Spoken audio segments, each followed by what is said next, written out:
il se peut se passer un certain nombre de choses.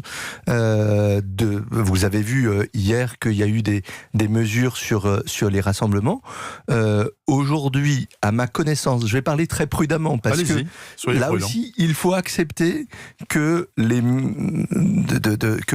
mesures puissent évoluer, et à chaque fois, avant de faire évoluer les mesures, à nouveau, il y a une réflexion collégiale pour se dire, à ce stade, personne ne considère que dans cette phase où on est effectivement, théoriquement, en phase 2, est-ce qu'on est phase 2, phase 3 ? Vous savez, c'est pas un truc sur lequel extrêmement clair. Donc on est en phase où on a plus de cas tous les jours. Mais seulement 100, aucun des experts ne considère qu'il faut interdire le métro, interdire les bus, etc.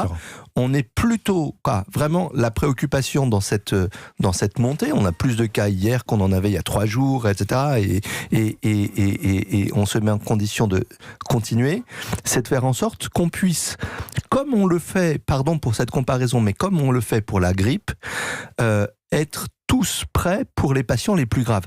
J'avais une de vos consoeurs qui m'appelait hier et je lui expliquais que les spécialistes de la paix disaient « Allons vite pour recentrer l'hôpital sur les malades les plus graves, ne pas hospitaliser tout le monde qui a un symptôme. Vous pouvez avoir porteur du corona et qu'on vous dise vous n'avez pas besoin d'être hospitalisé. » Je lui disais, on pourrait vous dire de rentrer chez vous si vous aviez le corona.